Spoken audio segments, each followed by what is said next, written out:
Let's start with our session.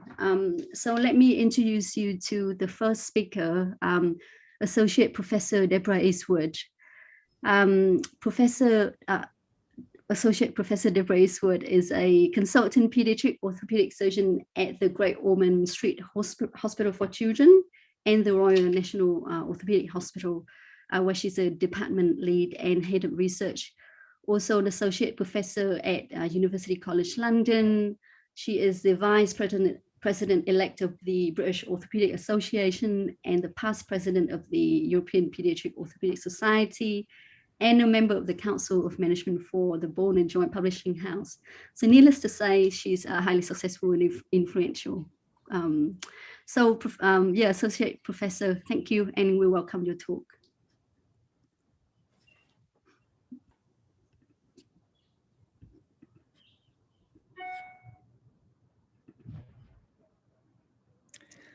Thank you, Anne. I can't believe that I do all of those things. So obviously, I don't really have a very successful work-life balance by some measures. But actually, do I think I have a successful work-life balance? I do actually, because I love what I do. But what should I think about? Well, this is a photograph of my sister and I often look at it and wonder if my folks could see us now, what would they think? Half a century plus on from this photograph, what would they see? Well, they would see two sisters who, first and foremost, are still good friends. We are both clinicians. One of us specializes in gastroenterology and endocrinology. One likes a little bit of carpentry. We're both associate professors. One likes teaching more than research, and perhaps the other one likes research more than teaching. She deals with small animals. I deal with small people. But we've both made a success of our relative careers. Medicine has been really good to me. It's guided my growth from being a shy medical student who couldn't say boo to a goose and really fainted at the sight of blood, to be honest. It's guided me through my medical student days, through the joys of training, and took me to my consultant surgical post. Medicine, or surgery perhaps, guided my transition from an adult trauma-based practice where I truly thought that fixing calcaneal fractures was the be-all and end-all. But I saw the light and it guided me to the roots of orthopedics, i.e. pediatric orthopedics. Because the word orthopedics comes from orthos and pedia, it means the straight child. And it was Nicholas Andre, a physician, who believed that if you considered strapping and supporting the young tree or the child as it grew, that the child would grow straight as the tree grows straight, and therefore the children could be protected from those orthopedic surgeons who might want to do something a little bit more drastic. And it is in fact that tree of Andre that is the symbol of many orthopedic associations in the country. And what about my guiding influences in this career? Well, Mercer Rang and my old boss, Tony Catterall, taught me that surgery is an art. It's open to interpretation, and that interpretation is based really on the individual, the patient, the family, and the surgeon. So there is an art to surgery. Sorry.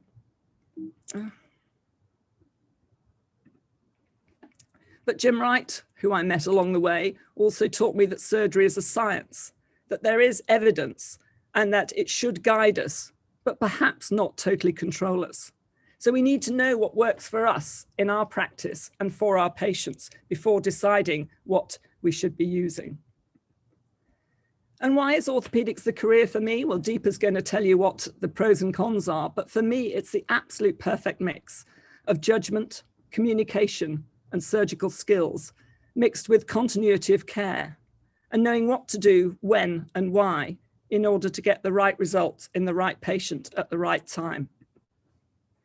Medicine has guided me through to my coming of age, if you might like, to being actually a president of the European Pediatric Orthopedic Society, to being your guest lecturer here, to being voted trainer of the year by my local training rotation, and in fact, soon to be the BOA president.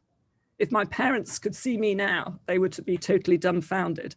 Did I have any idea that this is the path I was embarking upon? Absolutely not. Do I wonder how I got this far? All the time. Did I do it by following a list of what to do and when? Well, those of you who know me will know that that's not really my style, so I think that that was unlikely. Did I bend and break the rules at every opportunity? No. But did I guide my growth by deciding what I could and should worry about and trying to identify what was not worth worrying about? I hope I did. And I think I've got better at doing that as I've got a bit older. So I can't stress this enough. What you should worry about, first and foremost, is being a good, real doctor, rather than a well-informed but virtual one. I've watched with slight horror the way medicine has changed over the last 12 months. There undoubtedly have been some really good points that we must keep, but there are some bad points as well. If you're going to be a good, real doctor, you must have access to proper patients. You must spend time chatting to them and learning from them. You must know that Ruby and Peter may have the same pathological process going on, but they are not the same. Your clinical skills improve, but only with practice. And there is only so much that you can do on the game box before you have to really see the patients for themselves. You should not worry about those light bulb moments, those sinking feelings, like when I first realized that on the X-ray, the blue arrow pointing to the space between the femoral head and the acetabulum was not filled with space or air or even fluid, but it was in fact filled with cartilage. And that the shape of the bone on the X-ray did not necessarily match the shape of the cartilage. So that if I inject a little bit of dye into the hip joint and outline that space, I find that there was not much space. In fact, the two joint surfaces match perfectly. And what I'm looking at on the X-ray is merely a shadow of what the patient's hip actually looks like.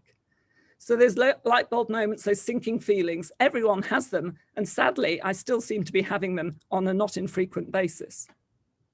You should not worry about what people say you can and cannot do. Personally, I don't think you or anyone can have it all of the time. But actually, few of us truly want that. We don't want everything all of the time. We want different things at different stages, and we want to be in control of what those different things are and when we have them. So prioritization is a skill. We have to juggle our family, our patients, our friends, our hobbies, the team, both at home and at work. And there is no easy answer to how each individual will juggle that. In orthopedics, you certainly should not worry about your gym membership unless that's what gives you a huge, great buzz. It's technique, not strength, that gets you through. I was taught that early on in my career, and every time I started to have the heart sink moment that I may not be able to get this hip back in joint, or that this bone is proving too tough to break. It's technique, not strength, but it does matter having the right help around you. And you must certainly recognize your own limitations, so you should worry about that. You need to find the balance between confidence, i.e. arrogance sometimes, versus lack of confidence.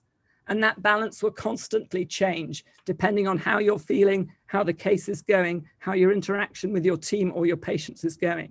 So an awareness of your limitations maybe, but the balance that you're striving to accept throughout your career is important. I'm not a great fan of books on leadership that you should read, on books on self-help, on management styles. And if I hear the word, there is no I in team again, I will maybe have a pink fit. But there is also that phrase that's coming up these days, there is a flexible me in team. So you need to be the I or the me in the team, be part of the team, bring your individuality to the team because the whole does become better than the sum of its individual parts. There's a feeling that you should lose the hierarchy, but every good team does have a captain, does have a leader. And I, for one, feel that we should be part of a team, but on each given day, someone needs to be the leader of that team. Otherwise, we might go to pieces. You should think of asking for and listening to advice from others, but who you ask may depend or may guarantee the answer that you are given. So who you ask may depend on the answer you want. And then when you've got the advice, it's up to you to decide whether or not you like the advice and whether or not you want to follow it. Remember that sadly, the advice you are offered may not be in your best interests. If someone comes to me and says, do you think it would be a good thing to come and work for you just now when you've got a spare job going? I am undoubtedly going to say yes, because it's in my best interests to have you working on my team. Whether it's in your best interests is up to you to decide. It may be, or it may not be. And you need to have the courage of your convictions to decide to go with your own idea of what you want to do. Sadly, we are in the middle of a tick box culture. Been there, done that, took nothing in. Done the work, got the higher degree, so what? So for example, research. I'm a great fan of answering a question or asking a question and then answering it. But I don't think you or anyone should be doing research for research's sake or because the boss asked you to. If the boss provides you with a project which has an interesting question and a potential that it can be answered, then that's fun. There is nothing like doing a little bit of research to answer a little question, no matter how small, that might further our knowledge and our understanding. But what you should worry about is having an understanding of research. And I think that's much more important than the actual doing of research. The two go hand in hand, but you don't have to spend three years doing a PhD if what you really, really want in life is to be an orthopedic surgeon. Sadly, I keep remembering what one of my first mentors or bosses said. He said, Deborah, I think you'd find that if you put a little more effort in, you get a whole more reward out. And at various stages in my career, that's come back to haunt me. Does it mean extending the working day? Does it mean coming in on a weekend? Well, sometimes it does, but it takes only a little more time to review a patient, but it makes you and them feel a whole load better. So I would advocate putting a little more in to get a lot more out. That little bit more in might be extending the working day so that you have a chat in the pub or the coffee shop after the day's work. There's no better place, in my opinion, for debriefing and bonding in equal measure. And it's when you get to know the team and define how you can work well together. Because in this team structure, there is a game to be played if you want to succeed in orthopedic and trauma surgery. There are rules, and the trick is to adapt the rules to suit yourself. Because leadership skills are not always learnt on a course, they're learnt in the real world and working in the team and understanding how you get things done. You must play the game if you're applying for a job. It's your CV versus an anonymized form. And the anonymized forms are undoubtedly a fairer way of assessing some candidates. But you and anyone that I want to work with are so much more than a form that you need to play the game well and have your personality shine through the anonymized form. The game to be played says you can't change a job. Well, why can't you? You can if you have your ideas, plans sorted and prepared. People told me when I got my first consultant post, oh, that's it, that's you for life. That's 30 years of your life now sorted. That made me have at least another pint in the bar whilst I tried to come to terms with that fact. So in my career, I've changed jobs frequently and at each time for the right reasons and with the right rewards. I'm going to be the first speaker today, so maybe I can get these slides in before anyone else. Everyone will have their own interpretation of this. In the mid-1990s, because I'm that old, when I took on a consultant post, my appointment meant that 4% of consultant surgeons were women. In 2020, that was up to 13%. Not hugely better, and certainly not much better than last year, but we are improving bit by bit. This is not a good graph. This says that trauma and orthopedics is the worst specialty. But you know, this is historic data because this measures my generation. It does not measure your generation. And the things are changing. So please ignore, don't worry about those figures. Look at these figures, which show that at every level, the percentage women at each grade in trauma and orthopedics in England is improving. We may be losing our core trainees, or maybe they've not quite filtered through yet, but these are changing statistics, and this is your world at the core trainee level, and there is no reason why you will not make the top. Achieving change is tricky sometimes. So I'm not going to come out with some managerial quote on lifestyle or anything like that, but Audrey Hepburn is quoted with saying nothing is impossible. because all you have to do is simply add an apostrophe and impossible becomes I'm possible. And that's certainly a motto that I've tried to fulfill. So in this challenging, changing world, I like the fact that Great Ormond Street thinks that the child comes first and always. I like that the RNOH believes in excellence in all we do. I like the fact that EPOS feels that we should improve the quality of care of children with musculoskeletal disorders through communication, education, research and advocacy. I like the fact that the BOA believes that caring for patients and supporting surgeons will transform lives. It's an honor to be part of this profession, and pediatric orthopedics is by far and away simply the best. Thank you very much. Thank you very much, Professor. Those wise words, I'm sure, would be of use for any of us, from medical students up to registrars or even consultants. Thank you. Just a reminder for everyone, if you have a question, please drop it into the chat box. So without further ado, I'll introduce you our second speaker, Ms. Deepa Bose. She's a consultant in orthopedic trauma and limb reconstruction at the Queen Elizabeth Hospital in Birmingham. She's also the vice chair of the Specialist Advisory Committee for Trauma and Orthopedics, the lead for the CSER approval process, and the chairwoman of the World Orthopedic Concern UK. So yeah, please, the stage is yours. Thank you. I'll just share my screen.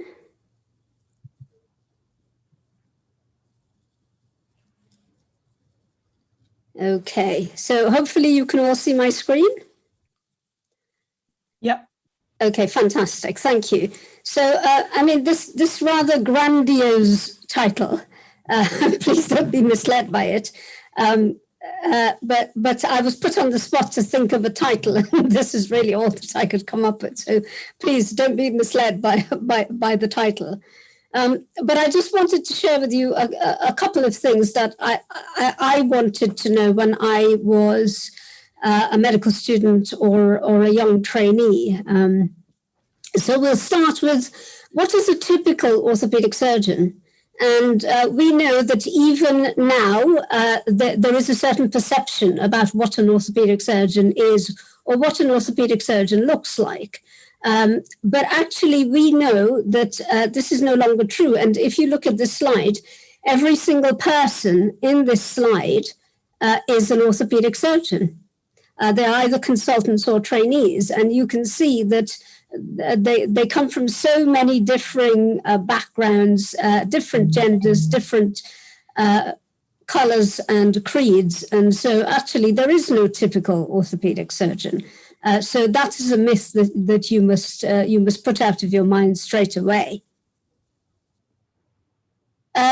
Echoing what Deborah has just said, there is also a perception that orthopedic surgeons have to be very strong. But in actual fact, technique wins every time. And if you find yourself using a lot of physical strength, then generally speaking, that means that something is wrong somewhere, because technique always works. Of course, if you want to be a surgeon, then I do feel that you need a minimum level of stamina, because it is obviously a fairly physical job. But you certainly don't need to be strong. I'm not strong, but I do have a technique that works. There's also a perception that orthopedic surgeons are not particularly clever. We're said to be as strong as an ox and half as clever. But if you look on the left-hand side, you will see this little very amusing study that was done a couple of years ago saying that orthopedic surgeons are as strong as an ox and twice as clever. And it's in the Christmas edition of one of the BMJs. So I would urge you to find it and read it. It's very funny. But in order to do orthopedics properly, you do actually have to know quite a lot of different disciplines. So there's anatomy, there's biomechanics, engineering, molecular biology, microbiology. It isn't all just, hammering and putting screws in. So there is actually lots to exercise your intellect. So this is always quite a popular question in conferences. Can you have a family life and do surgery?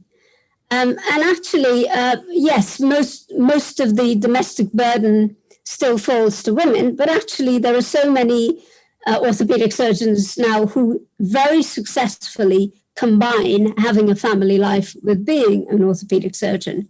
And currently on the Birmingham rotation, we have 2 male trainees who have taken long-term paternal leave. So not just 2 weeks, but they've actually taken 6 months out of their training for childcare purposes. And we have one male trainee who is less than full-time. So you may know that we no longer use the word part-time because that is said to be pejorative and it has certain derogatory connotations. So we don't use that phrase any longer, but we do use less than full-time. So we have one male trainee who is less than full-time for childcare reasons. So actually the landscape is changing. It may be a glacial pace of change, but the landscape is changing and it is more equitable. And actually, as I've said, there are many, many orthopedic surgeons who successfully combine having a family life with their job. So I've mentioned less than full-time. So currently, anyone can work less than full-time, but there are certain categories of less than full-time training. So if you have dependents or if you are, for example, an Olympic athlete and your personal and professional development requires you to work for less than full-time, then you can. But from August, there is another category of less than full-time training, and that essentially says that you don't have to justify your reasons. So anyone can work less than full-time if they want to. And there is obviously a growing realization that less than full-time doesn't mean less than fully committed to your job or to your profession. That there was a certain belief or myth that being less than full-time means that you're not particularly interested or that your profession came second to other things in your life. But we now know that that isn't true, of course, and we must all perpetuate this understanding that less than full-time doesn't mean less than fully committed. Of course, if you want to go less than full-time, you should understand that acquisition of surgical skills will take longer. As any sports person will tell you, the more you practice your craft, the more you hone your skills, the better you will get at acquiring and practicing those skills. So if you are doing less than full-time, then there has to be that understanding that you will take a little bit longer to get there. But there is the ability now for you to work less than full-time, and it certainly doesn't detract from your final position as a consultant. Is it a tough life? Well, yes, it is, of course. If you were to work in the city or if you were a high-flying lawyer, then you would have a hard life because you put everything into the job that you do. And I think similar to what Deborah was saying earlier, I don't know if I've achieved a good work-life balance, but what I have achieved works for me. And it's a good work-life balance for me because I love what I do. And so, yes, the job is hard, but it's hard with or without family commitments. And it demands and requires your absolute attention when you're doing it and all your effort when you're doing it. But in fact, would you say that you would want to do a job where it doesn't require your full attention or your full effort? I don't think any of us would want such a job. And so, yes, you do have to really love it in order to do it properly. And it is a tough life. And I think that it would be wrong of us to try and put a so-called positive spin on that, because we know that it's difficult, but it would be equally difficult if you were working in the city or if you were working as a lawyer. It would be just as hard. However, is it a rewarding life? 100%, or as the Americans would say, 110%. Orthopedics is fun, and you get to use a hammer. I mean, what could be better? What could possibly be better than waking up in the morning and going to work and being able to use a hammer? You require problem-solving skills. So if you enjoy solving problems, then definitely something that you could consider. I like the fact that everything seems to make sense in orthopedics. It's quite logical, and you get instant gratification, because if you are fixing a fracture or if you are replacing a joint, your patients tend to do well. So we don't tend to get very ill patients. And whatever you do, the patients tend to get well. It's also a team sport. So if you enjoy team sports, then definitely something that you can consider. Like all surgical specialties, it is a team sport. So yes, it's a hard life, but it is extremely rewarding. And I don't know of any orthopedic surgeon who would tell you otherwise. There's been a lot of changes in recent years. So you will know by now, or you may know, that by 2022, there will be female presidents of the orthopedic societies in the UK and in Australia and in Canada. So there are now lots of positive role models, apart from your typical, sort of the stereotypical version of an orthopedic surgeon. There are lots of other role models. We are now reaching out to medical students to show them that actually, if you haven't thought of this as a career, maybe you should. There are lots of opportunities for flexible working, flexible training, and even when you become a consultant, you can be less than full time. So there are now many different opportunities that accommodate lots of different lifestyles. We're now starting to respectfully challenge old attitudes and behaviors. And there is now quite a few, in addition to the informal mentoring and peer support that you get, there are lots of formal mentoring and peer support programs in place, and there is equitable parental leave. So the landscape is definitely changing and allowing more of the sort of atypical orthopedic surgeons to come through. So yes, in summary, it is a difficult path, but why would you want to do it if it wasn't difficult? And it is definitely 100%. It is the best job in the world. Thank you. Thank you, Ms. Bowles. Yeah, I can totally relate to that point. I love using the hammer legally at work as a doctor. It's quite satisfying. Great, thank you for a very enlightening talk. Really enjoyed that. So our next speaker is Fergal. Fergal was an orthopedic consultant at the Royal Hospital for Children in Bristol. He's also the director for the Avon Centre for Musculoskeletal Education, immediate past president for the Limb Reconstruction Society, and he sits on the editorial board of the Bone and Joint Journal and a special editor for pediatrics. And he's also a great mentor to trainees. So please, Fergal. I'm disabled. I can't share screen. It's saying it's disabled. Host disabled participant screen sharing. Okay, let me stop my video and mute and see. I'll sing for you. No, I won't sing for you. Got it, thanks. Sorry about that. I think it's, let me just go there. Thank you very much. So the working title is Diversity in Orthopaedics: Work-Life Balance. And I've taken a little slightly different spin on it than probably the other speakers, because I'm a grammar pedant, and a colon introduces an element that illustrates the preceding information. And so what I'm going to talk to you about is both, oops, sorry about this, is both diversity in orthopedics and work-life balance. But I don't feel very qualified to speak to you about either.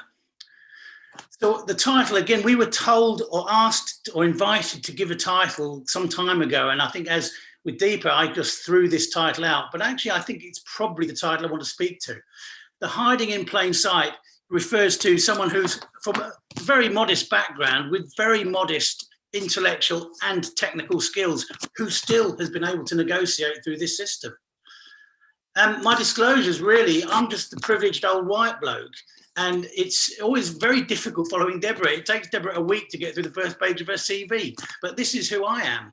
And the reason I put it there is because in talking to you about work-life balance, I've got to remember that the path that I followed is now very, very overgrown. I'm 2 generations ahead of most of the people who are in this audience, assuming that it's medical students. And so the things that I think, the way I view the world is completely different. And so the advice I would give you is arcane, irrelevant, and plain stupid. So I'm going to stay away from that a bit. The Go-Between is a great book. The first line, the past is a foreign country. They do things differently there. And if I think about the world that was in existence when I qualified and the one that is in existence when you qualify, the societal pressures are completely different. They are unrecognizable. The public expectation is equally unrecognizable. The therapeutic options as a clinician have changed substantially. And the working practices, I think, have improved. The most important difference between the way that most of this audience think and the way that I think is because of the internet. When I was in medical school, the internet hadn't been thought of, well, it had been thought of, but it hadn't been introduced.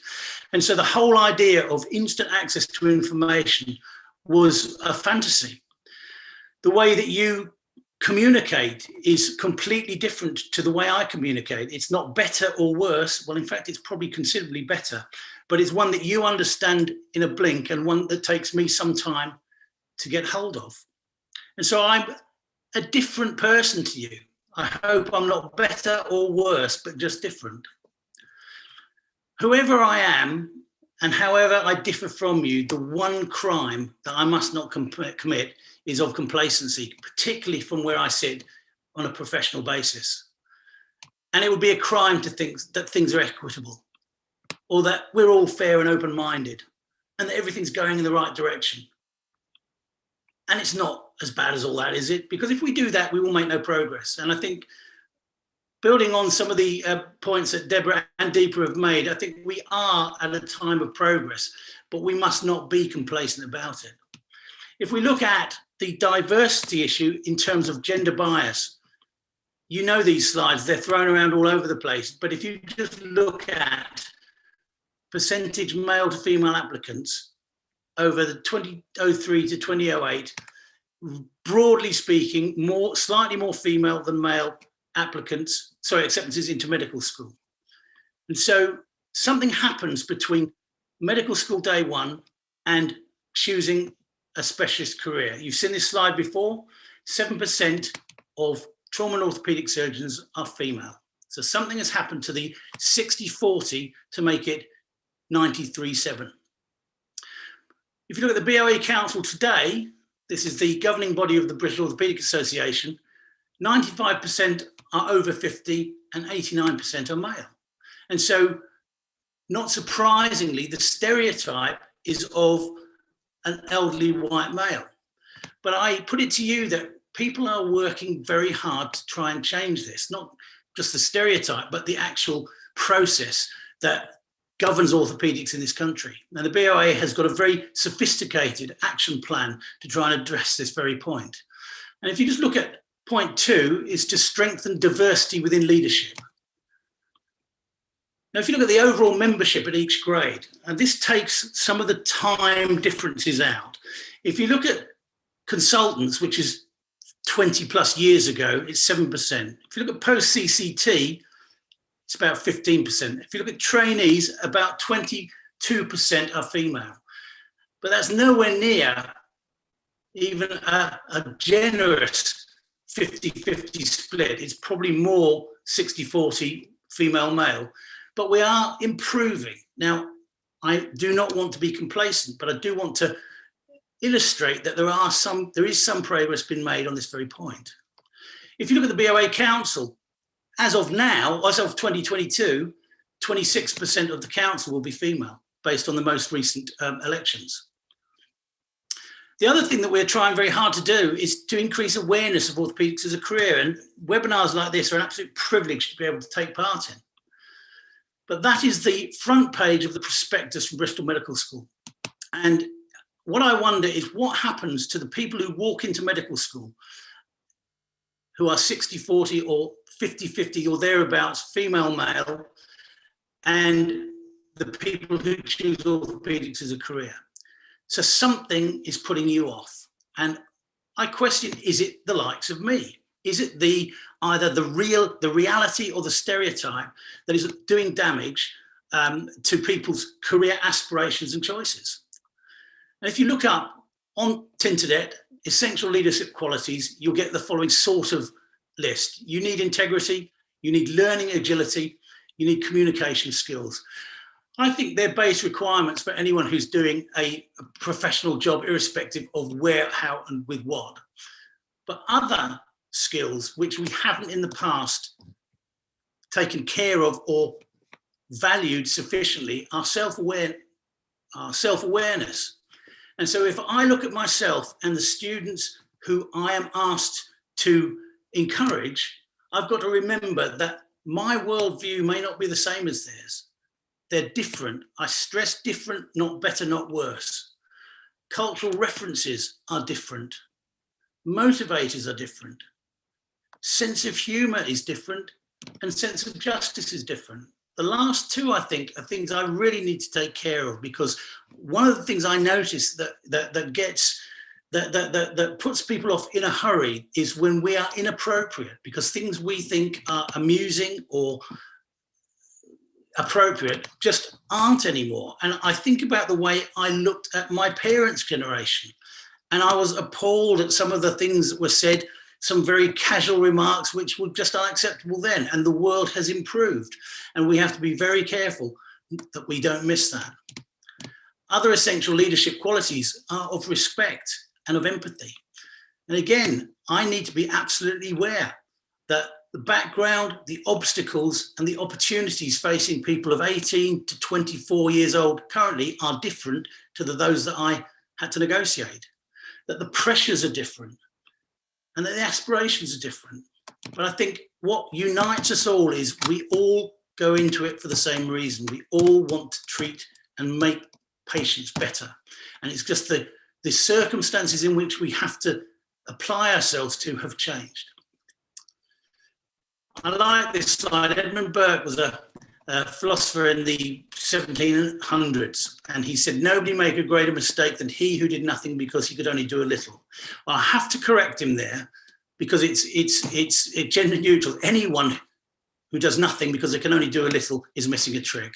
And what I mean by that is all I can do is use the influence that I have to make frequent small changes to the environment around me. So how can I become a better leader? We have to, I hope we agree that these are a requirement, but the self-awareness side of things is something that we have to be very, very careful about. And we have to be very thoughtful about who we think we are, how we are perceived, and how we behave. Respect should be part and parcel of a professional's vocabulary, but sometimes it isn't, and sometimes we're deficient. And empathy on the same basis. We have to improve as people. The old-fashioned idea of a stern, stone-faced automaton who did orthopedic surgery has got to go. I think it's almost extinct, but not yet quite extinct. And how can I change the culture of orthopedics? And this is really the only slide that I want you to take care of, to be aware of. What I think I can do is I can make it inclusive and collaborative and friendly and fun. And the reason I tell you, people who are at the early stages of their careers, is I want you to do that all the way through yours to the people who follow you, because they are very likely to ask you the same questions that you are asking of me. Work-life balance, again, it's not something I feel very qualified to talk about. But what I think about it is you've got to work out what you want and what you need. And as Deborah said, you can have everything, but you may not be able to have it all at once. If you find something you love to do, you'll never have to work a day in your life. Well, that's attributed to Confucius. Well, when I was preparing for this, of course, I looked it up, and it's nonsense. It's a bloke called Arthur, I'm going to struggle with that. South Mary, who's was in Princeton in the 1980s. I can't tell you about a work-life balance. All I will tell you is what I've learned to recognize when you're out of balance. And my toolkit for me, and one which I would recommend you think about, are two things. The 4 a.m. test. If you are awake at 4 a.m. in the morning, worrying about things at work, you are standing too close and you need to get out and have a holiday. The trick is having holidays spaced sufficiently frequently, or time off work, or doing something differently, or doing something that isn't orthopedics sufficiently frequently so you do not wake up at 4 a.m. in the morning. And the other is the domestic promise test. If you have broken a domestic promise, irrespective of your domestic circumstances, you are out of work-life balance. And you've got to think about how that happened, and you've got to be very honest with yourself about how that is not going to happen again. And that is across the spectrum. It doesn't matter what your domestic circumstances are. If you break a promise because work took priority, you're out of balance. So what have I really learned over the last 35 years? And what advice has this man got for this boy? It took me an awful long time to recognize that it's not about me. And that was the most fundamentally changing thing that happened to me. But for you, what advice can I give you? Nothing simpler than be on time, be nice, be honest, be optimistic, and then just let it play. Thank you for your attention.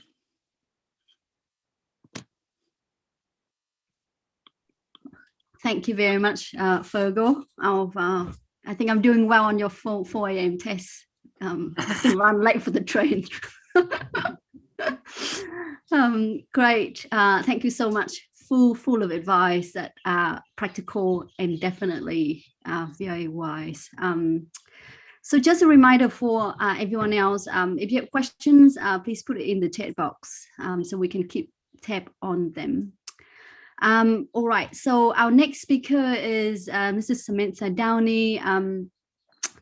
With pleasure, I'd like to introduce you to her. She's a senior orthopedic trainee in Scotland.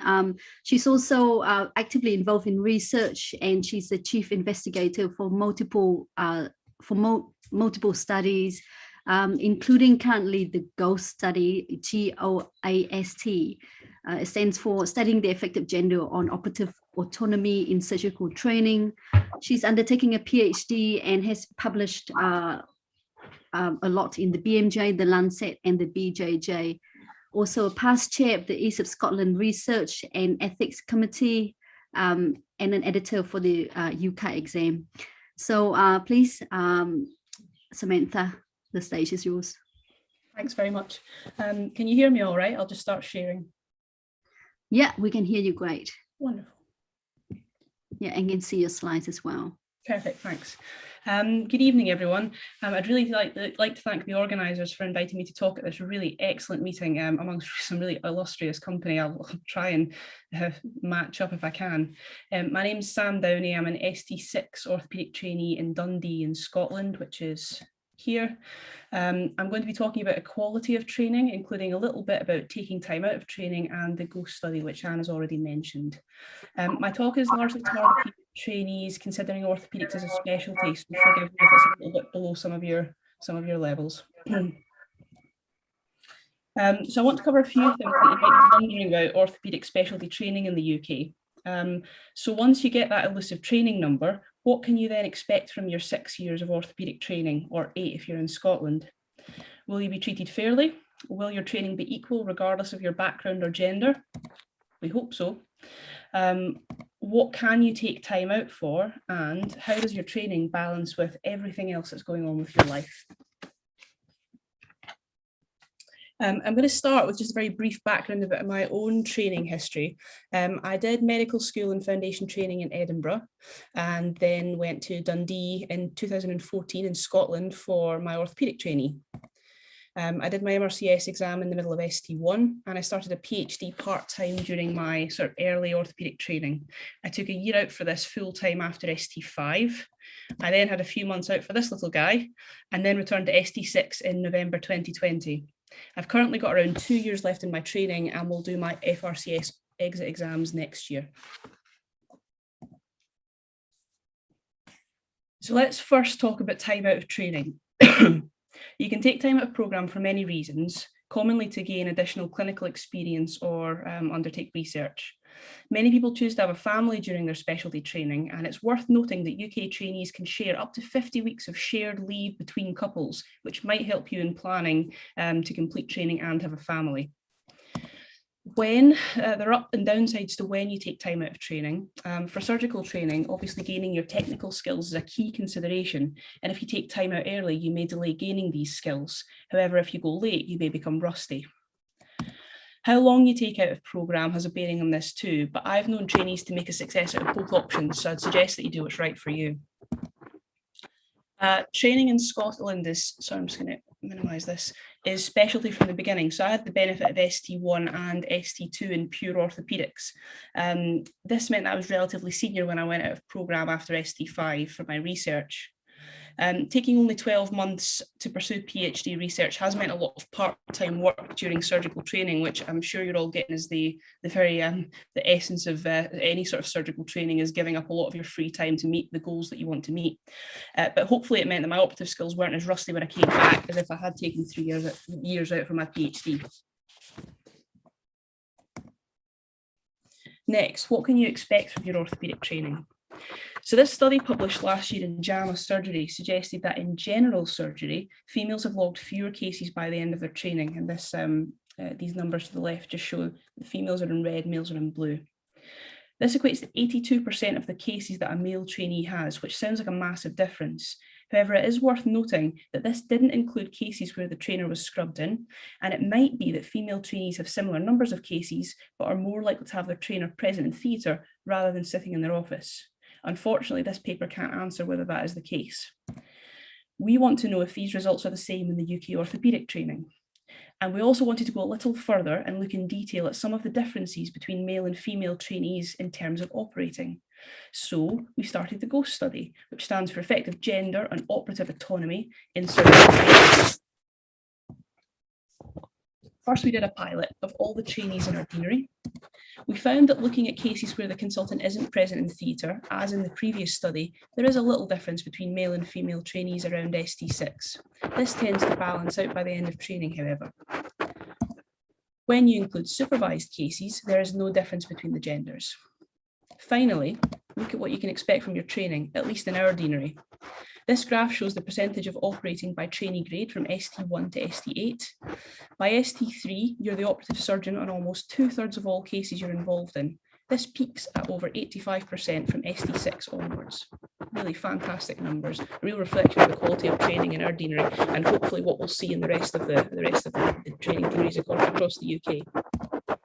Sorry, Samantha. I'm just want to mention if someone's got their their speaker on, could they please mute it because we can hear some background noise. Thank you. Sorry, Samantha. I might think it's my street, but I can just hear the birds outside at the moment. So hopefully. Okay. So now we're recruiting trainees across the UK to nationalise this study. We complete recruitment in a month, and we will be the first collaborative to attempt to recruit every UK trainee and recently qualified consultant as a collaborative author on our resultant paper. Our aim is to identify the whole picture of orthopaedic training by gender within the UK, and you can visit our website if you want to learn more. Finally, I just wanted to finish by answering a few questions that I get asked a lot at careers fairs. Some of this has been touched upon already, but I think it's always worthwhile to just reiterate because it's so important.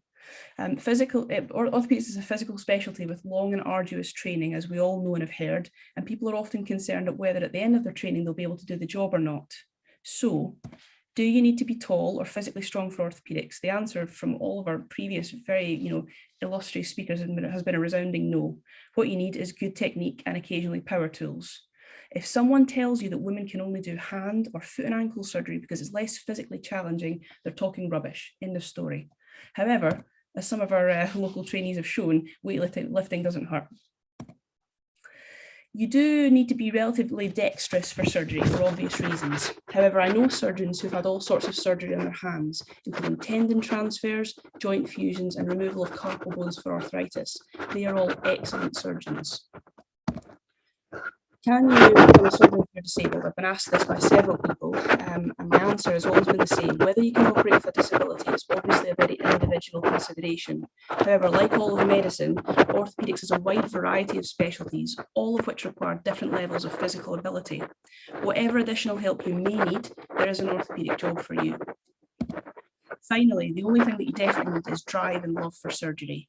If you'd be happy doing something easier, do something easier. If you really want to be a surgeon, there's no better job in the world. Thank you.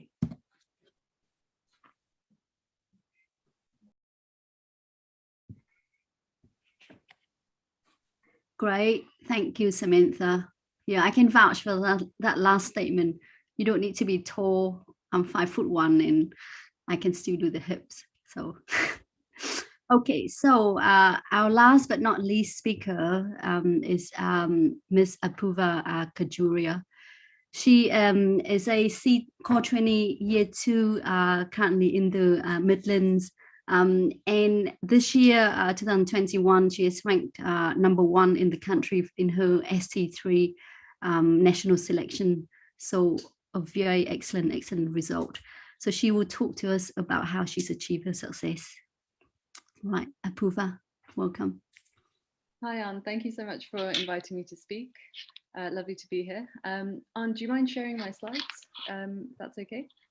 Yep, sure, I will. So just give us a minute. Do you want me to share screen? I don't mind. I can do that actually.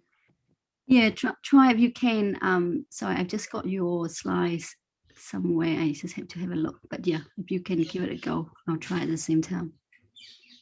Perfect. Yeah, thank you. All right. Great. So yeah, thank you, Anne, for inviting me to speak. My name is Apoorva Kajuria. I'm a core surgical trainee in the West Midlands. I'm going to be speaking to you about national selection and work-life balance as a trainee. So just a little bit of an overview about me. I completed my undergraduate medical school training in 2017 from Nottingham. I then moved to Birmingham to complete my foundation training, during which time I applied for core surgical training and ranked 7th in the country to secure my first choice in jobs, which was a year in Coventry in my CT1 year. And then my CT2 year was a full year of orthopedics, which I'm currently undertaking. And as Anne's mentioned, I'm due to start my specialty training next year in London in October. The key themes that I want to highlight in my presentation are essentially getting organised, planning early, and knowing what you want so that you can achieve your goals. So the key question that we're all here for, do surgeons have a social life? And the honest answer from our experience is yes. However, it comes in varying amounts at various parts of your training. So it's important to realise that surgery has a lot of challenges as a career. So it's physically demanding. On-calls and night shifts can be pretty brutal, and it's very fast-paced. However, there are things to allow us to achieve a better work-life balance. So the European Working Time Directive, for example, limits the amount of hours that you do, plenty of rest days in your rotas, and also less than full-time training is also an option to allow you to better achieve better work-life balance. So one of the key messages I want to highlight is the thing about organisation. So work-life balance is not a passive thing. It's something that takes active effort and active steps to achieve that balance, and also being accountable. So in terms of my work-life balance, I have interests outside of surgery, and at times it's been challenging to incorporate those into my everyday activities. However, I've actively taken that time to pursue things like my art. So I've recently started an Instagram page for all my artwork, and it just allows me to be a little bit more accountable for things that I enjoy, and also accountable to other people. So the photos at the bottom, so this is me last year as a core surgical trainee in Coventry, where I was commuting about 2 hours a day, long hours, So myself and one of my colleagues decided that we'll set a certain days in the week where we will FaceTime each other and do a workout for half an hour. And it just allows you to be accountable to someone else, so that motivates you to achieve that work-life balance a little bit better. The next key point is making peace with your work. So you'll come to a stage in your training when the penny will finally drop, and you'll realize whether, work-life balance, where that balance is going to be heavier. So I realized in foundation training that I wanted to do surgery, I wanted to do orthopedics, and all of these things that I've listed on the left are the things that you're going to have to tick off as part of your training. So it's really important to establish, as I've already mentioned, at what various stages in your life where the balance might be a little bit skewed. And in foundation core surgical training, I was focusing a lot on the things that are listed here and may not have had as much time to do all of the other things that I enjoy doing.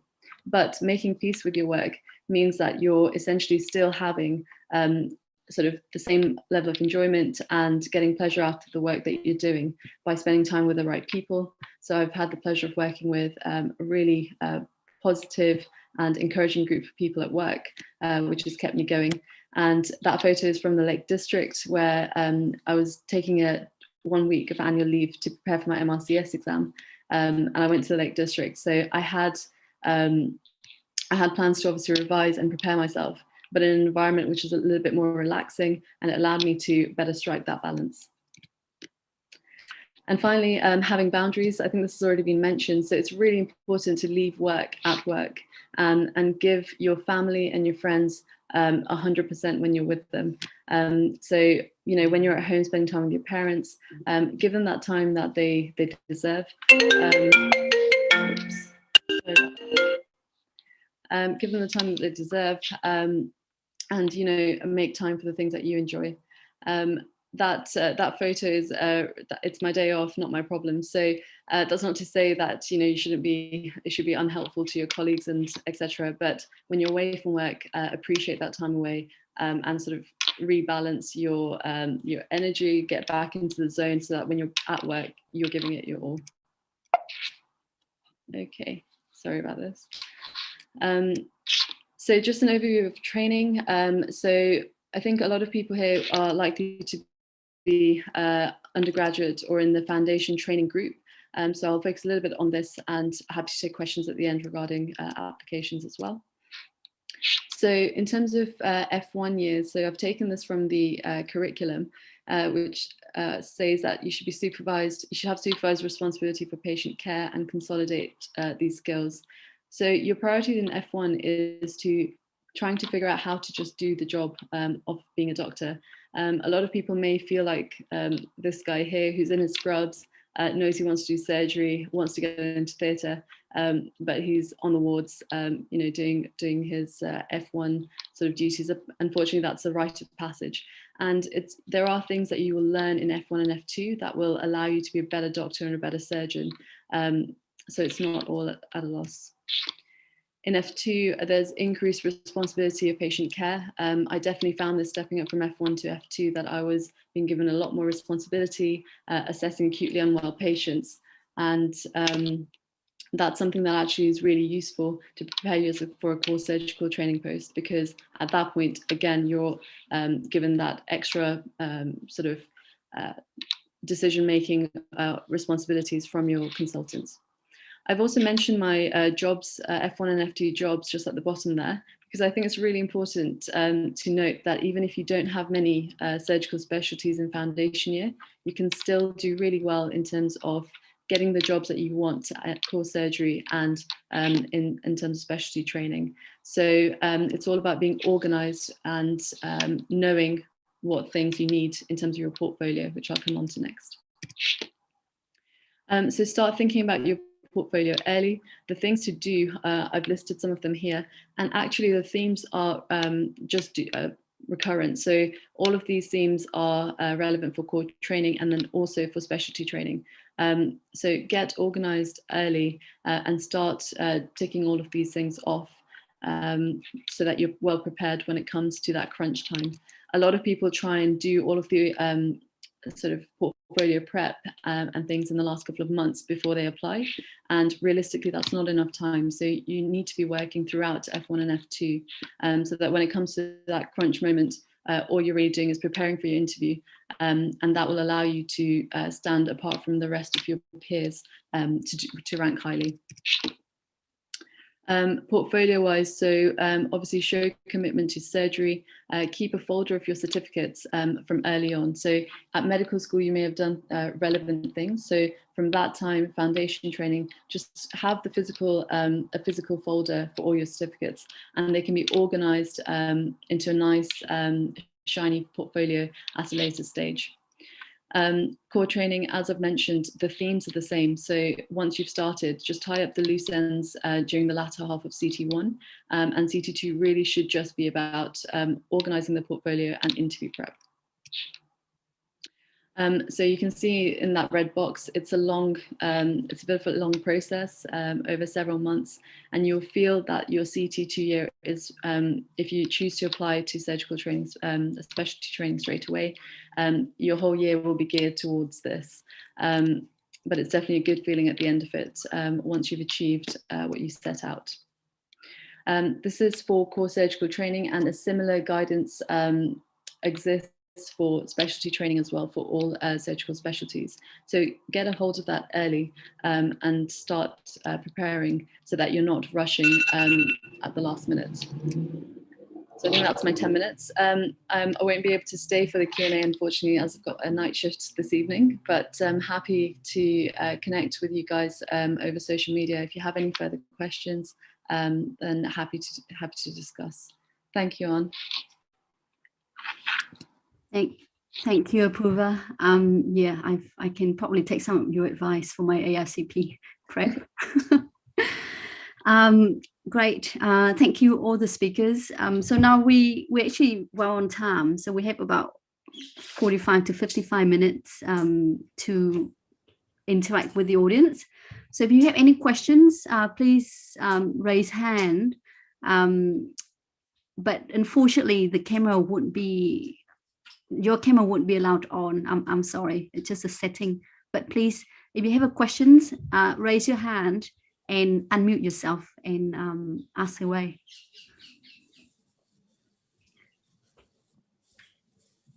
I see that quite a few of you have put questions down in your chat box in your registration form. So, but it would be good just to hear it from you.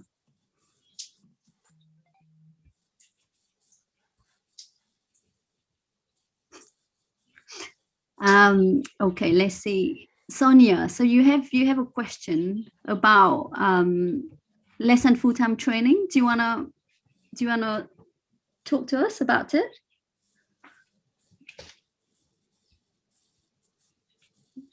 Okay. Hi. Yeah, sorry, I'm Sonia. Yeah. Sorry, can you hear me? Yes, we hear you well. What are the sort of attitudes you found with less than full-time training? Positive, negative? Have you had any sort of negative review from colleagues or your seniors with that? I don't know if Sam wants to take that. Yeah, sure. I'm not on less than full-time training at the moment. Can you hear me all right, Sonia? Yes. Just wonderful, just checking. But I have several colleagues who do, and I think it's safe to say that, you know, depending on where you train, it's still a relatively new thing that a lot of your consultant supervisors are having to deal with, managing and organising rotas with trainees who are working less than full time. So I think that what trainees in similar situations have found has been that it's very useful to have a very open and hopefully positive discourse with your trainers and your rota masters about how best to make sure that you know, the service is met, but obviously absolutely that you're still being trained as you should be.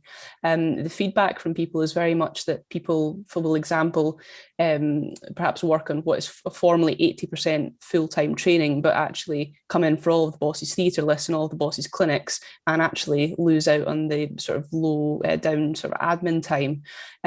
So I think it's just a reflection on how motivated surgical trainees are, that even those in less than full-time training are often still doing all of the clinical work that is required of you for training. I haven't had any negative feedback from consultants about that, and I don't think people generally do, because people are very aware that the workforce is changing. But I think that, you know, we all need to work together and sort of support each other, and make sure that we are not the ones who are saying, oh well, you know, they're less than full time, they're not as committed to surgery as other people are.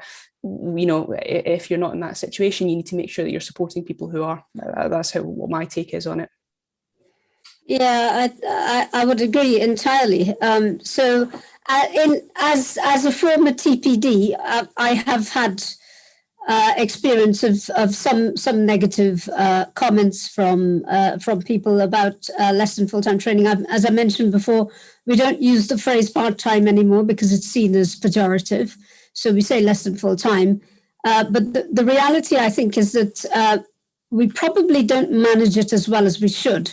So as you were saying, Sam, people often come in longer than their contracted hours, even though they're less than full-time. If they're meant to be 60% or 80%, they're often working more than that because they want to come in and spend their clinical time. And then there's no time left over to do all the other things that a trainee has to do, like the academic side and the research and the audit. And the other thing we do badly is that so the deanery is supposed to send to the trusts notice when they're getting a less than full-time trainee, so the trusts can then backfill those slots, but that rarely happens. And so what you find a lot of the time is that your colleagues are picking up the slack if you're less than full-time, and that does create a certain amount of resentment. Now, that isn't the fault of less than full-time. It just means that we do it badly, and we probably could be better at it and should be better at it. Yes, I would totally agree, Deepa. You know, that let alone health education, but your own training program director doesn't always let me know that I'm not getting a full-time trainee. So therefore, all my work that I've got planned has to be changed. Or, as you say, there's this sort of expectation that the full-time trainees will just pick up the workload, which is grossly unfair. So I think we've got it much better sorted for the trainees in theory, but it's the trainer side of it that needs a bit of work on it now.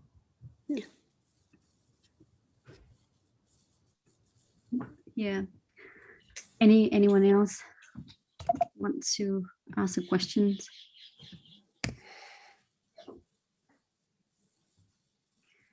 There was someone who posted a question along the line of less than full-time training, and they said, apart from the attitude, do you think that it will affect your training opportunities?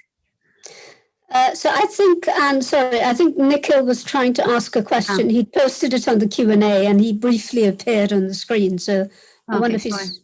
Yeah. Sorry, Nikhil. Do you want to just unmute yourself and talk to us? Hello, can you hear me? Yeah, we can hear you well. Yeah, it was nice listening to you all. I'm a FY2 trainee who have returned back to India during this pandemic. So I worked for 6 months in Chester. So I'm looking for getting back as soon as possible now that it's India is in red list. My question is a small one, like how competitive is trauma and orthopedics getting? Because I've seen the number of people getting into trauma and orthopedics lately. And also many of my colleagues and juniors have started preparing for PLAB and heard that it's getting tougher and tougher each year. So is there any change? Like, can you give me some insider information or something like that? So you're right. I mean, the number of applications has gone up in the last 2 years for trauma and orthopedics. So definitely the competition ratio is certainly more than it used to be. So in the last sort of from 2019 onwards, if you look at the numbers of applications, they have gone up and up and up. And this year we had some 630 odd applicants for TNO. So it's quite a high competition ratio. And unfortunately, I don't think that's changed. Yeah. Okay. Thank you so much. Great. Let's see if anyone else has raised their hand. There are obviously quite a lot of questions on less than full time. Yeah. Yeah. Yeah. So that one, yeah. How, yeah, that first question, what are the panel's views? So I think we answered that one already. Do you think, do you think less than full-time training make lives more difficult regarding training opportunities?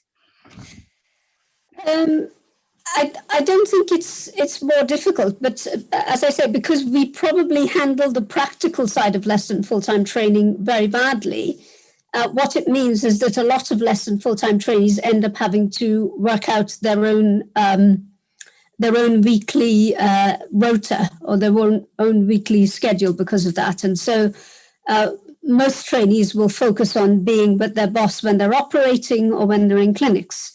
So I don't think you have worse opportunities. You have fewer opportunities, but I don't think it's any better or worse than any of your colleagues, to be honest. Could I just say something? Please. As I say, I've not been on formal lesson full time, but when I was out doing research for a year, I was keen to maintain, my surgical skills and organise with my deanery that on a sort of temporary contract, I would go in 1 day a week and help them cover trauma theatre on Fridays, which is always understaffed because that was when we had our teaching then. So actually going from, absolutely, trainees will find it difficult to meet all of their required training requirements, or may find that difficult during lesson full time. It can also be a bonus in that for this year, I was going in 1 day a week for solid trauma theatre. There were no other trainees around, or there were occasionally junior trainees who I could help train. And it was a great opportunity for this extra bonus time to really just focus on operating and working with consultants and junior trainees. So it can be a real bonus. You can look at it as extending your training, but adding in these extra sort of pockets where you can focus on things that you often don't have the time to focus on. So it can be a good thing as well. I hope people have found. Yeah, I agree. There's another interesting one about the geographic area that rotations cover and the difficulties that can cause with childcare.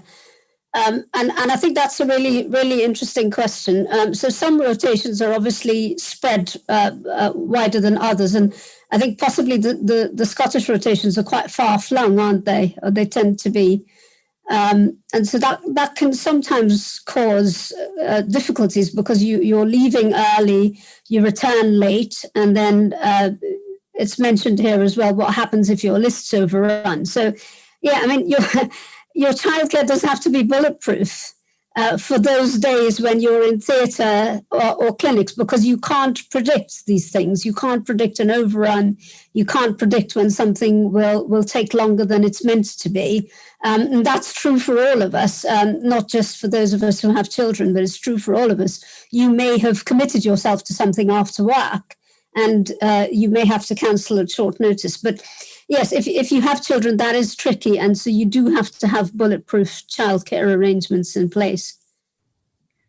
I think it's one of the things, again, that we need to deal with a little more. There is an argument about whether we should tell each trainee as they start on the program where they're going to be for the next 6 years, so that you can plan where you're going to live, plan where your care is going to be.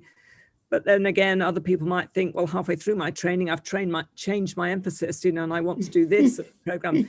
So I think there's a lot more that we could do by being communicating better with in some training programs anyway, communicating better with our trainees to try and work out some way of keeping most people happy most of the time in an area that suits them with a reasonable commute for them and their partner. So every trainee on your rotation will have a different set of circumstances that you need to juggle and balance. And it is tricky, but if you work together, most of these things can be sorted to a certain extent. Yeah, absolutely. Agree.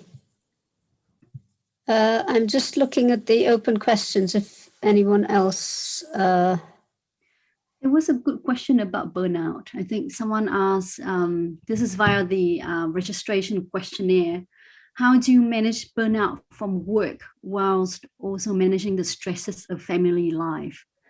I think that's something I want to know too. Anyone want to take that? Well, I'll start, because the BOA survey of our membership found that in the middle of the January wave, that most of us were a bit burnt out, and only 10% of us were fine, which means maybe we didn't even recognize that we weren't fine, or maybe 10% truly were fine, which is great, but the rest of us were varyingly unfine. And that just meant that on the day you answered it, you might have just about been all right, but if you'd asked me the same questions the next day, I might not have been. So I think that was height of pandemic. There was a lot of problems then, but some of us feel that it's worse now because we're not so scared now of the virus, but we are scared, if you like, about the pressure of work that we have to cope with as consultants anyway. There's just an enormous amount of work that we have to do. And so it seems crazy to have survived all of the stressful period to now be stressed out by what is our daily life. So I think we're all recognizing that burnout can apply to anyone, that wellness should apply to anyone, that you should be kind to yourself and kind to your team. And the more I think the people like Deepa and I look at it, and Fergal, you know, it's just the little things in life that we just have to take care of. And I think we just got to get better at doing that. And if you're being stressed, or if the workload's too much, you must discuss it with your educational supervisor, with your clinical supervisor, with your TPD, with the director of medical education, with a friend. But I mean, there are many places that you can have the freedom to speak up and to speak out, to be supported in this. Yeah, I agree. I think the worst thing that you can do is be silent and not share it with anyone. I wanted to add also, one of the really important things is having insight into that. So some people may not have insight into the fact that they're spiraling, or, you know, work is getting too much.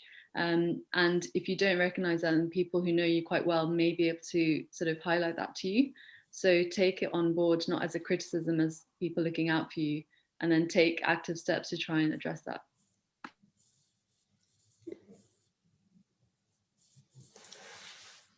Quite a lot of questions as well on the SC3 portfolio approval. I know you've got to go in about 2 seconds, but I don't know if you could take some of them. Yeah, sure. I've answered one already, which was from Vidya. So essentially, for the portfolio, can I just, where are these questions? So if you look on the open section, there are a couple on there about. Found them. So how do you prepare for ST3 portfolio in case you don't get a training number during the first try? Any useful tips for a new CT1? So 2 questions. The first question, so if you don't get an ST3 number, you will get some feedback from the application process, at least from the interview, you should anyway. So it's important to go through that, and not just on your own, but also get the opinion of other registrars who've been through the process. They might be able to flag up things to you that you can improve for next time. And then useful tips for CT1. I found F2 to CT1 probably the biggest step up. I'm not sure about Sam and Anne, but I found it really challenging, and especially balancing sort of ward duties and sort of trying to get training in. I found that really hard. And I think it's really important to be open with your team. So junior members of the team, F1s, F2s, get them on board with what surgical training is like and your priorities, so that they can support you rather than not quite understanding why you're running off to theatre. So you have training needs, try and highlight that early. What else is there? How would, okay, that one's been answered. Could you explain about, I'm not sure about that question about payment to doctors. No, I think that there are other forums that deal with that sort of thing, Apurva. Thank you. I'm going to head off if that's okay. I don't want to be late. Yeah, that's okay. Thank you so much. Thank you. Hope it's all right. I know you had a hammering last night. Last night was tough. It was nice to meet you all. Take care. Bye-bye. Bye now. See you later. And I don't know if there are any other questions. I'm just having a look in the box. Yeah, I think quite a lot of, I mean, a lot of them are similar in themes, so I think we kind of have covered them. I think there was a question about mental health, but I think Deborah has taken that one. I'm not sure if anyone else wanted to comment. The question was how are attitudes to taking time for mental health improving, and Deborah saying that Deborah said that they are improving to. The BOA would like to know if any instances when you feel that they are concerned and burnout wellness are important messages at present. Anyone else that's like to add to that? Or I think I'd agree. I think the attitudes are improving, and again, most change tends to be slow, but we are moving away from that whole attitude of having to be strong and not expressing weakness and not confessing that you're not okay. And the catchphrase that's often used these days, it's okay not to be okay, but it really is okay not to be okay. And I think there is a recognition now that people can admit to not being okay. People can be more open about these things. The stigma I feel and I hope is certainly going away. Yeah, if I can just add something, I think that if for no other reason than because pretty much everyone in the past year has finally, experienced, horrendous, big change in their quality of life, their freedom, and it's taken a toll on, I think, everybody's mental health to a lesser extent. Obviously, I'm not suggesting it's the same thing as having a diagnosis, but I think this last year has made us all take a big leap in gaining more empathy for what people go through when they go through this every day. And hopefully that will have been one silver lining to have come out of this pandemic. Yes, I think you're right, Sam. That is a good word. It is a silver lining to a very horrendous year. Right. I'm just going to bring on a question that came through the registration form. So we did. So when we asked people to register, we asked them what you'd like to ask the panel.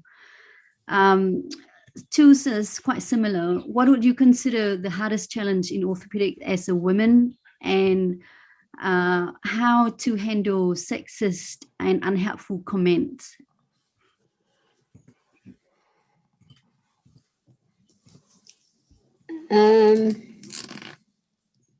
So it's, as we were saying earlier, I think you face different challenges at different points of your career.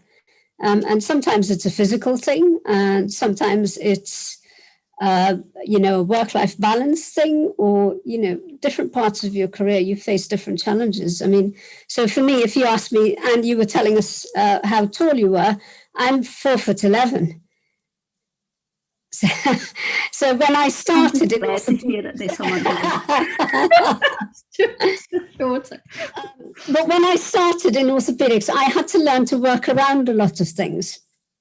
And as we were saying, technique is far more important. But sometimes you have to learn to work around things where there's no other way of getting around it. And so initially, when I started, that used to be the challenge, to learn the technique rather than depending on physical strength.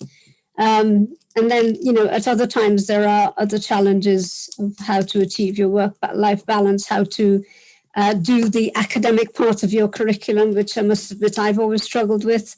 So you have different challenges at different times. I can't say that there's been like a single big challenge. I don't know if I'm different from everyone else.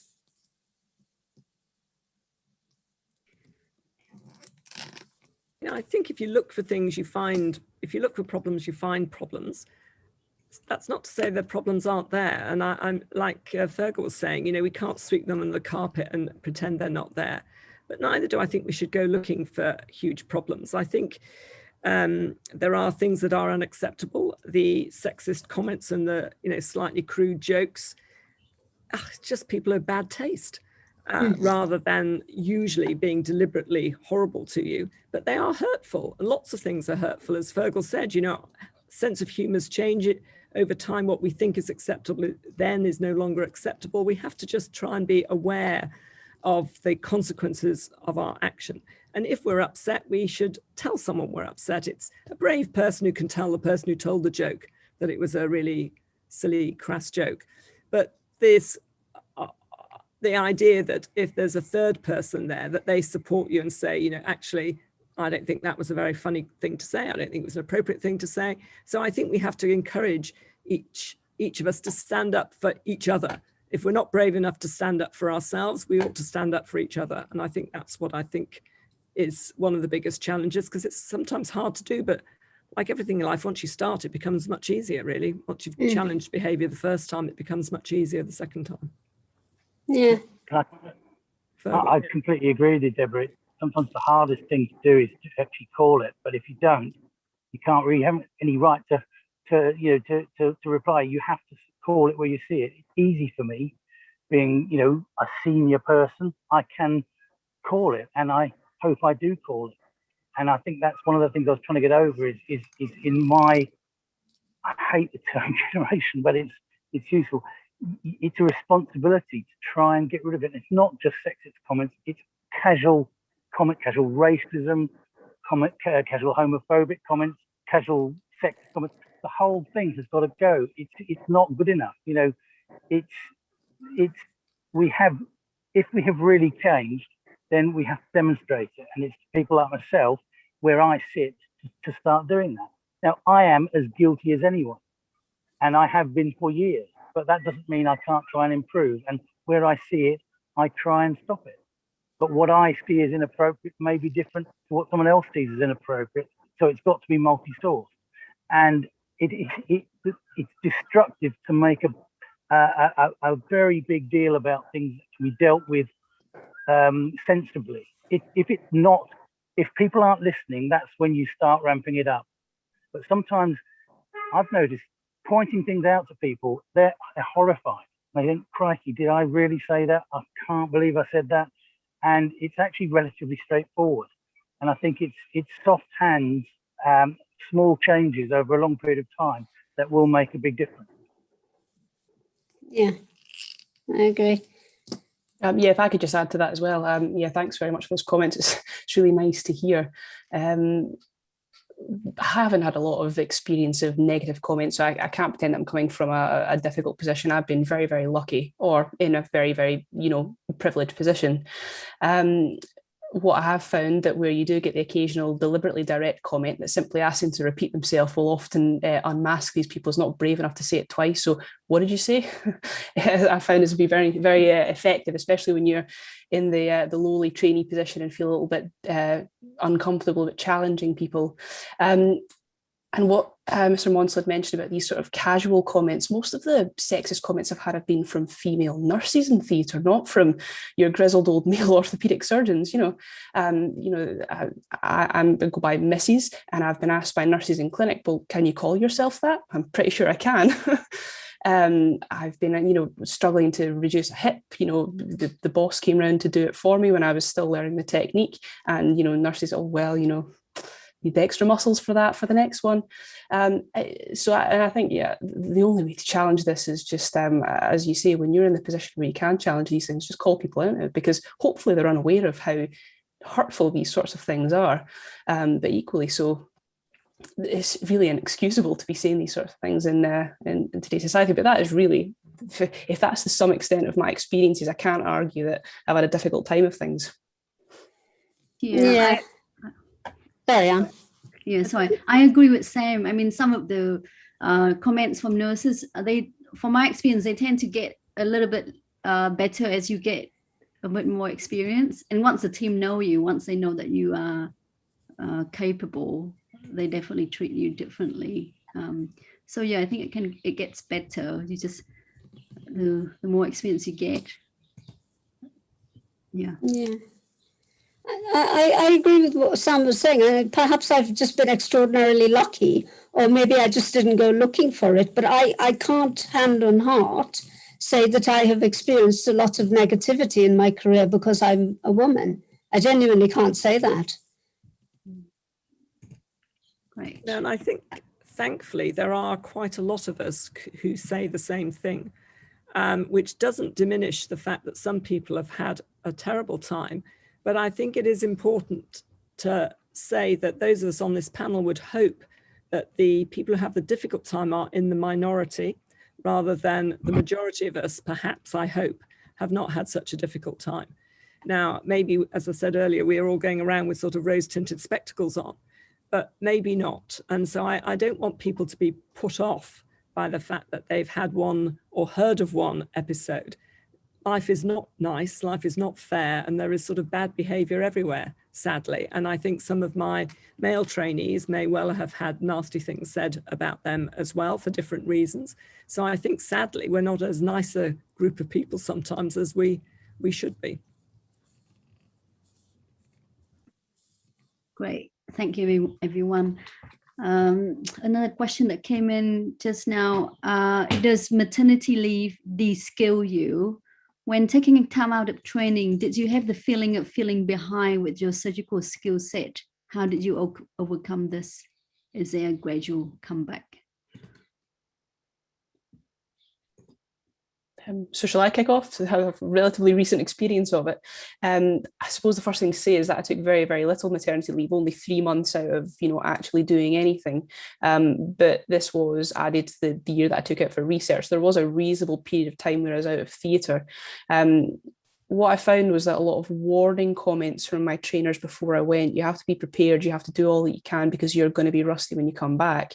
I actually didn't feel that I was particularly rusty when I came back. I felt that where you lose the confidence is in your decision making rather than in the actual, technical putting a knife to tissue kind of skill. So I actually found that going to fracture clinics, just reminding myself how you manage all of these common injuries, checking with the boss what my plans were for, sort of operative plan, what was sort of plan A, plan B, and plan C. That was what I felt I needed.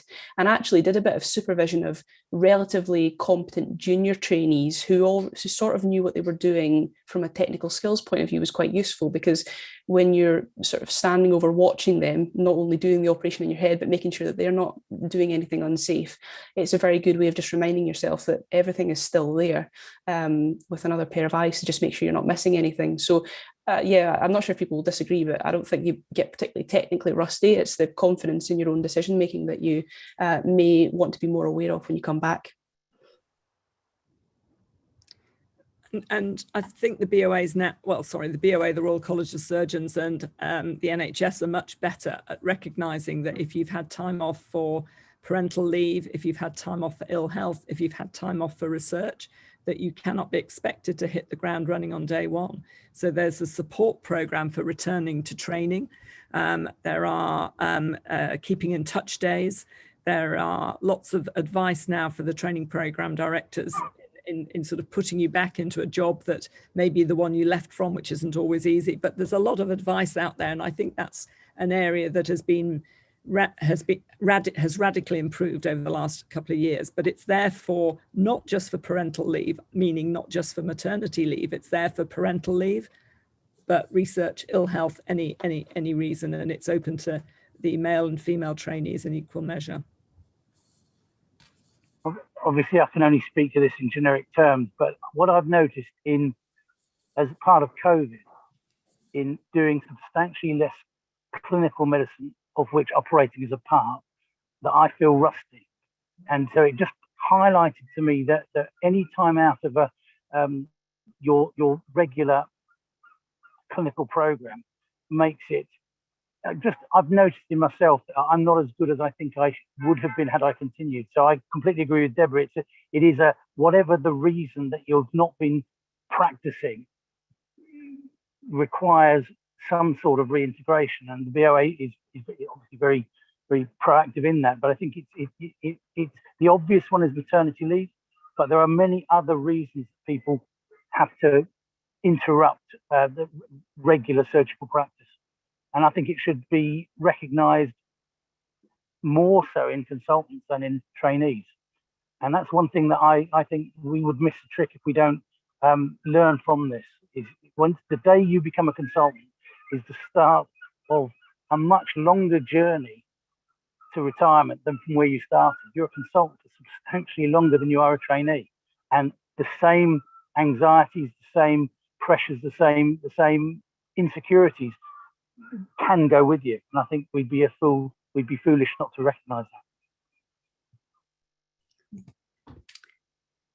that. More question. What would you like to say the average working hours, i.e. what time would you come in the morning and leave in the evening?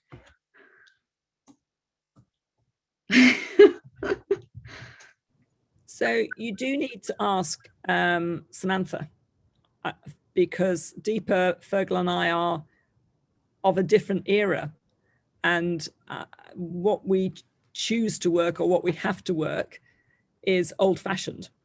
And so I'm very aware that my comments about extending the working day are very old-fashioned, hopefully not necessary, but some sort of commitment to your patients is. So Samantha, what do you think about the hours? Yeah, so I don't have any experience of working pre-European Working Time Directive, so I'm all new money. As a registrar, life is much more civilized than it was as a foundation trainee, because you're much more settled. I don't know if you've ever had this where you start a new job and the first couple of weeks you're absolutely exhausted because you're just thinking so much, everything's new, everything's different, you're meeting so many new people. But when you get a bit more settled, you have a lot more space in your head for the sort of the other decisions, so things seem a lot easier. Formally, time-wise, we start at 8 in the morning, we finish at 5. You usually finish late, but not significantly late. You're usually leaving between 5 and 6. We do an on-call week once every 4 weeks, where you'll do 3 on-calls. So that's 3 days out of that week you'll be in for your 8 o'clock start, and you'll be in the evening and get to go home if operating civilized, but be on call overnight. So those weeks are quite hard. So, with that, you'll be working 1 weekend a month, but that's 1 day out of the weekend, not the whole weekend. Occasionally, if you get busy on calls, like our colleagues have found out, you can be very, very tired, but sometimes on calls are more civilized. Things have been a lot busier for us lately in my deanery because of sort of reshufflings with hospitals. But I think with COVID, trauma has generally been busier over this winter. I think that's generally what people seem to have found. Yeah, it's doable, it's busy. And I suppose what you don't see on that what I'm trying to say, that doesn't include all the extra time that you spend, which you shouldn't do, checking work emails at night time, prepping clinics from home using remote access, which you shouldn't have to do, but you do because you want to do a good job. So the hours are only one part of the story. And while you shouldn't be signing up to be doing too much or to be burning out, if you're getting in for life surgery, you need to be prepared for that. If you want to do well, you have to put in extra time. I think what we've all said is that we love it, so we don't mind doing it, but you need to be very aware of that for, particularly family considerations, and not asking too much of people who you rely on to help you meet these commitments.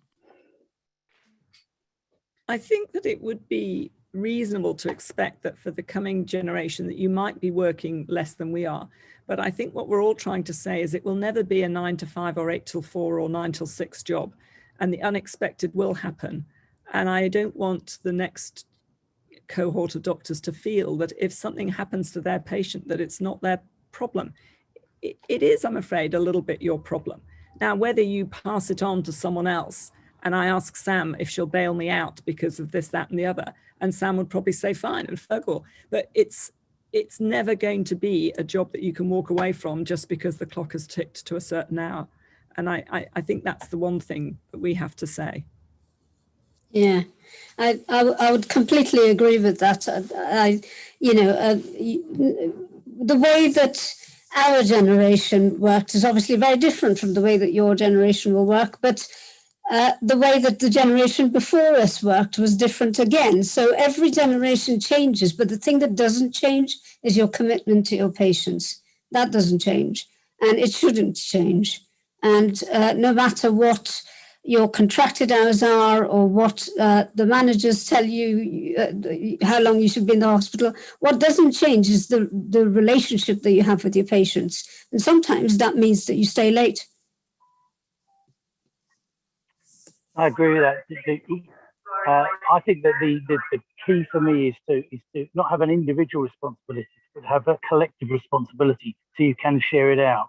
And I think one of the things that I've learned is that if you are part of a cohesive group that can share responsibility, then the old-fashioned, in inverted commas, working patterns are just unnecessary, because you rely on people and they will rely on you, and it means that you don't have to be available 7 days a week. You can delegate.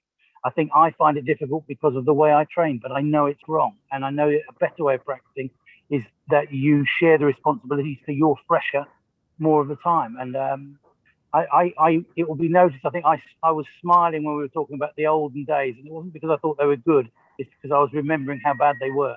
You know, they were just ridiculous. You know, we convinced ourselves it was worthwhile because we had no choice. And I think an improvement is it's been recognized, but I don't think we've got the balance yet. And one piece of advice is you should retain the opportunity to practice clinical medicine outside inverted commas regular hours, but not by coercion. It should be available to you. You can still be there learning, but it shouldn't be demanded of you. And I don't think we've got it quite balanced yet. And we've learnt maybe the hard way that a trouble shared is a trouble halved. So that, you know, if your patient is a worry to you, then you should share, as you say, Fogel, you should share that problem with your colleagues. Does help. It's perhaps slightly paradoxical, though, that I mean, certainly when in the bad old days, perhaps when I was a junior doctor, actually there were always people to share your problems with, because most of us were in the hospital. It's a little bit different now because most of us, especially when you're out of hours, there aren't a lot of people to share your problems with. But when we were juniors, you would never fail to find someone in the mess to share a problem with and get help from. Samantha, can I ask, do you find the ability to do your work from home, is that helpful or more intrusive, or a bit of both? I think it's great for someone like me who has a tendency to work far too much and far too hard. You can put things off, like prepping clinics and, you know, preparing for theatre lists until, you know, you're home over the weekend or in the evenings. And it does give you a lot of flexibility if you have to be home for a certain amount of time for the nursery pickup or drop off. But I think, you know, as this makes life easier in many ways, we need to be, I think as already been mentioned, we need to be really, really aware of the fact that we need to have a very clear separation between home life and work life, and we need to not let them blend one, because that's not healthy. But yeah, in many ways it does make things a lot easier.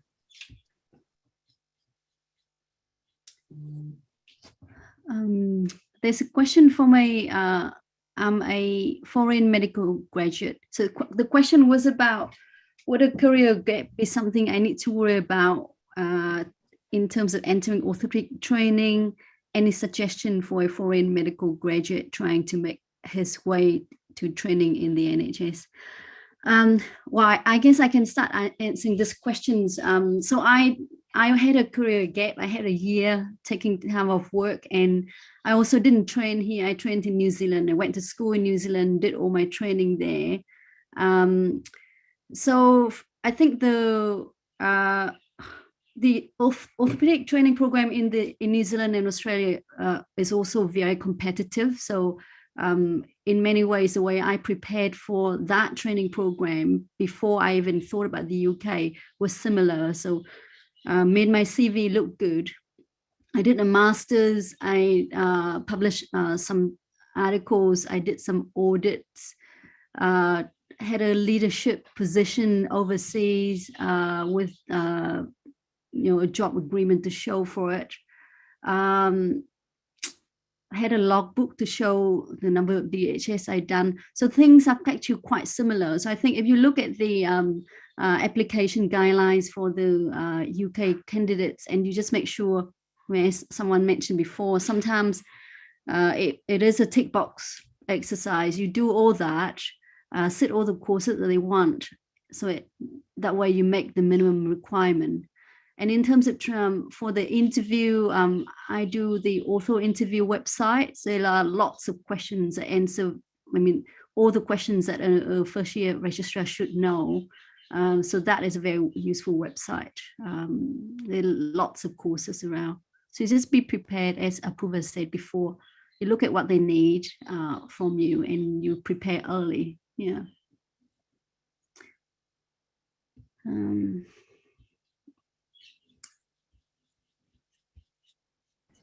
I'm going to just say one more thing as well. I think the group of us who are here at whatever time it is now on a Thursday night are a slightly pre-selected group of people who, I don't know what, maybe we're idiots, or maybe I don't know, we love talking, you know, we like the Zoom, but there are a lot of my well-respected and great clinical colleagues who have gone home at 5 o'clock, having done a good day's work and finished everything they want to do, and are currently at home doing the homework or playing the piano or doing footy with their kids. So the fact that we're here and we love our job, there are a whole group of people who also love their job, who are also excellent, who are not actually here tonight. So I think that we do think that hours are tough, but I think they are controllable.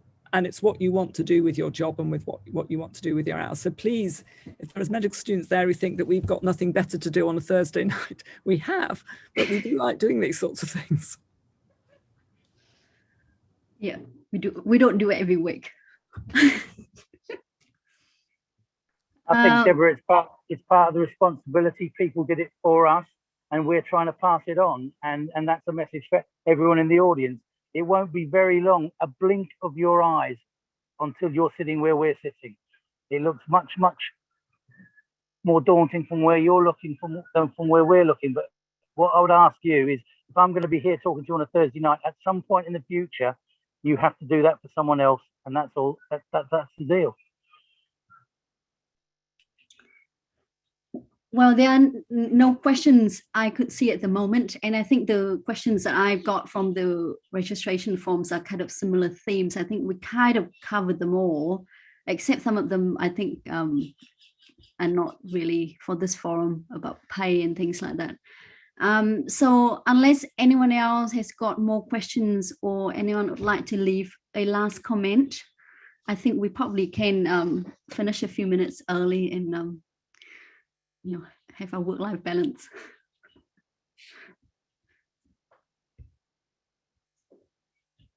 How fitting for such a talk to end early. I'm sure this goes without saying, but I'm sure we'd all be very happy to have questions directed at us via email. So if I forgot to put my email up in the presentation, but I'm sure you can direct anyone on if they have any burning questions about anything that we've talked about. So thanks everyone, it's been a really fascinating evening. Yeah, thank you so much for asking. Really enjoyed it. Thank you. I'm looking forward to your research, Samantha. It's going to be interesting. Right. Thank you very much, everyone. Thank you, the speakers. Thank you, all the audience, for tuning in tonight.